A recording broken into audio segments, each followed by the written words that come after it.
So what actually causes it? Why did some people have it and some people don't?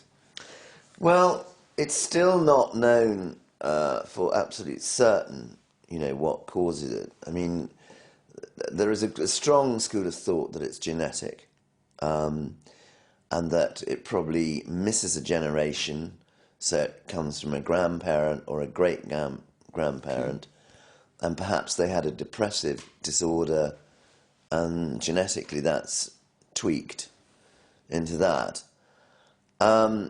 Certainly it can be reactive. In other words, that it can be, it's better to say it can be triggered by key events in your life. And normally, with manic depression, especially with males, it's in their mid-20s very often. It's a major change. So you leave the job, you break up a long-term relationship, you have a disaster, mum and dad are killed in a car crash, something major. Okay, but that obviously it's lying there. It's lying there, waiting to happen. Yeah. In a latent way, but it takes something to trigger it. Yes, it does, and it is. It is normally stress and trauma that do that, and like us all, we can. I mean, I think people who don't suffer from this, if your parents are killed in a car crash, it's a pretty terrible thing to happen. Yeah.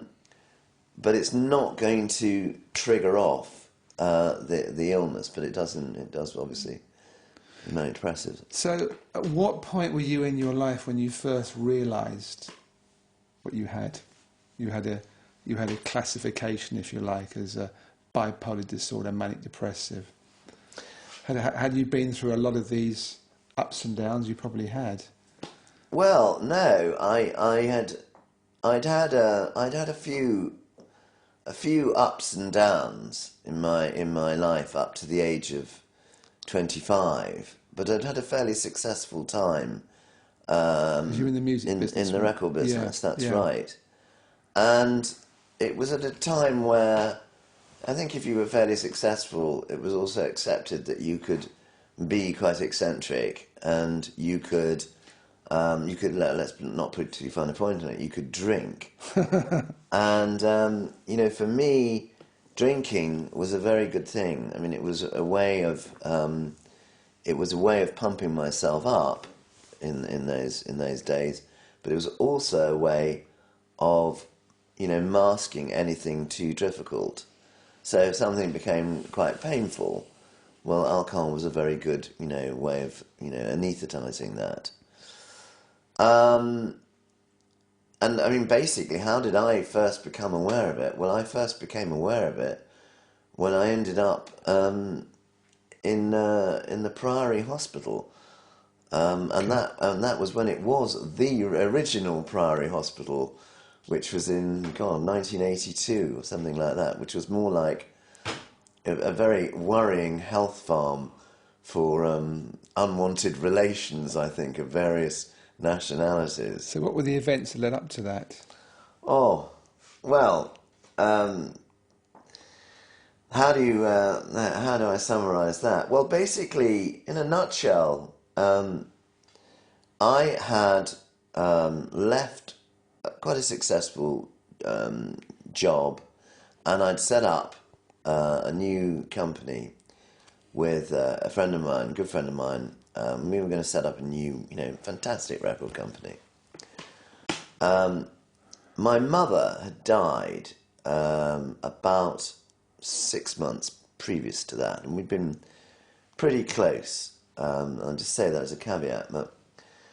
And basically, the move, everybody had said, this move is going to be marvellous, it's all going to be terribly successful, people are going to back us. Anyway, it coincided with a terrible recession, and suddenly no one was backing us. Right, yeah. And, like it happens. But for me, it wasn't like it happened. Like, oh, God, this is really awful. It was really awful. And it was completely internal. And it was really what I was describing, I suppose, where I suddenly felt more and more leaden and less sure of myself, more and more anxious, and confidence, disappearing on a, daily basis. And, very soon, I remember feeling very clearly, the game was up. It was like, my goodness me. Maybe, I think the feeling I had at the time was, well, that maybe there's nothing wrong with me. Maybe this is just all me. And maybe this is just meant to come out now. And that everything that had happened before in my life, all the success that I'd had, well, that had all been luck. And, Yeah, you lost confidence in yourself, yeah. Oh, I mean, massively. Yeah. And, so, you pour alcohol onto this as well. Yeah. And that makes it even worse. The fact that there's a recession out there is pretty bad. I mean, the timing on this is quite funny, actually. Yeah. And, very soon I'd gone from, I'd been running a company previously, to this person who could not decide, what socks to wear in the morning. Yeah. But, and I think this is the interesting thing with manic depressives, in an undiagnosed way, you don't know there's anything wrong. You think, well, I'm just feeling like this. I'm just, my God, it's, I am awful. I am useless. I am hopeless. All those feelings. But difficult when you're 25, 26 to share that with anybody. Because when you're, and I'm not being sexist or anything, but when you're male, 25, 26, you want to be, one of the lads. You want to be one of the lads, and you want to, and your mates are going, hey, come on, what's wrong with you? Have another drink, come on, you're great. And you're going, yeah, I know I am. And you're thinking, Anyway, in my case, what happened, and that led in the end to me becoming quite suicidal, unfortunately. And I was just very lucky. And what happened in the actual story really was that it was just a chance thing that happened. I'd said to my partner, right, look, I'm sorry, I'm going to abandon everything. I don't want to do this anymore. I'd chucked my girlfriend, and I was going to chuck my flat. And a chance meeting with my old boss, who said, listen, I can't stand this, you must come back and work for us. I'm going to pay you £10,000 a year, whatever it was. It was a lot of money in those days. It just flicked a switch. And I remember it very clearly, even though it's a long time ago. And he said, I said to him, do you really mean that? And he said, yeah. And I suddenly thought, my God, somebody thinks I'm worth. Yeah, I understand, yeah.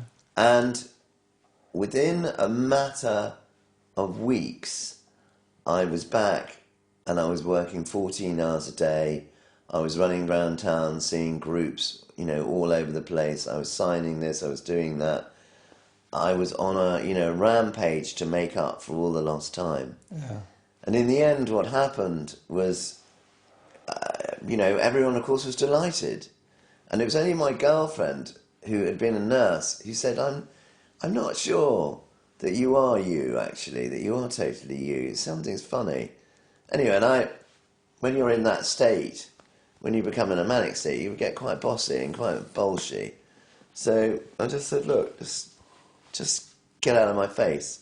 I'm going to become successful again, and it's all going to be fantastic.